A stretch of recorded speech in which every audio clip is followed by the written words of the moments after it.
السلام عليكم، ازيكم يا شباب؟ عاملين ايه؟ يا رب تكونوا كلكم بخير. النهارده بتاريخ 13/1/2026.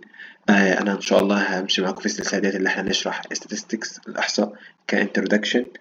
ودي هتكون مناسبه لمين؟ هتكون مناسبه باذن الله لطلاب جامعه كفر الشيخ كليه ذكاء اصطناعي، ومناسبه لكل الناس، بس انا بقدم او بهديها لطلاب جامعه كفر الشيخ كليه ذكاء اصطناعي عشان بحس ان هم عندهم استجابة كتير قوي في فهمها.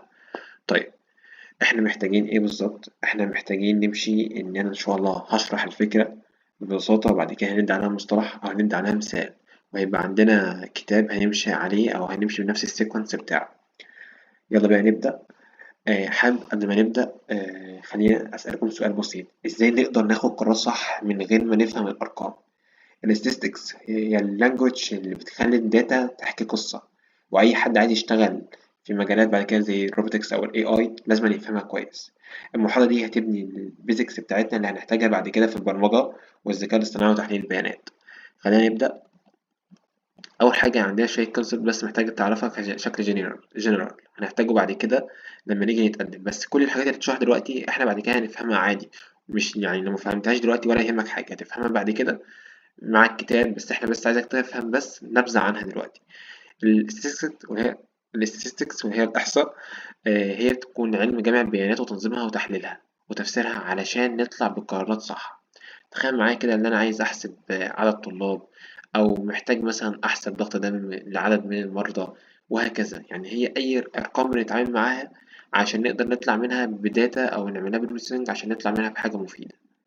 طيب، عندنا حاجتين عايزك تبقى تعرفهم: البيبريشن والسيمبل. البيبريشن ديت لما يكون عندك، يعني مش كل الناس بنقدر يعني نحسبها، فاحنا بناخد مثلا البيبريشن دي هنعتبرها اللي هي مجتمع الإحصائي كل البيانات اللي في كل الداتا اللي عندي.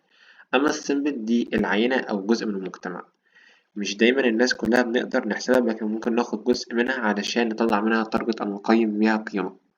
طيب، شبه ما شايفين دلوقتي السيمبل عندنا بيبقى جزء بسيط من العينة الكبيرة اللي هي population.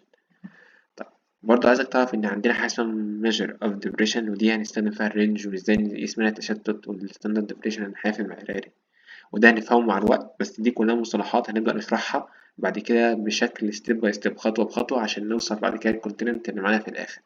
طيب، محتاج برضه تعرف إن إحنا عندنا نوعين من الداتا اللي هي الكواليتيتيف والكوانتيتيف. الكواليتيتيف دي وهي داتا وصفية، أما الكوانتيتيف دي داتا كمية. تمام، كمية يعني فيها أرقام. الكواليتيتيف وصفية يعني بوصف حاجة شبه العربية لونها إيه، أو بوصف حاجة عندي بالظبط. طيب، عندنا حاجتين في الداتا اللي هي الكوانتيتيف اللي هي النيوميريكال. في حاجة اسمها الديسكريت وحاجة اسمها الكونتينيوس. ماشي، الديسكريت دي بتبقى منفصلة عن بعض، شبه مثلا بقول لك عدد الطلبة، فممكن أعملها منفصلة. أما الكونتينيوس دي هي حاجة متصلة على طول ورا بعض. تمام، بس دي بتكون موجودة فين؟ عايزك بس تبقى عارفها، بتبقى موجودة في الكوانتيتيف. عندنا بعد كده حاجتين: حاجة اسمها descriptive والinferential. الديسكريبتيف ديت اللي عايزك تعرفه عنها اللي هي بوصف فيها البيانات سواء المتوسط أو الرسم.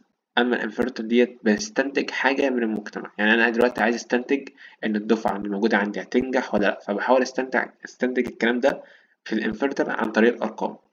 أما لو إحنا عندنا مثلا اللي إحنا عايزين نوصف البيانات، فأنا بوصفها في الديسكريبتيف statistics. تمام. عندنا شوية ميجر في السنتر اللي لازم أكون عارفها شبه المين اللي هي المتوسط الحسابي، وعندنا حاجة اسمها الميديان ده الوسيط، وعندنا حاجة اسمها المود ده المنوال.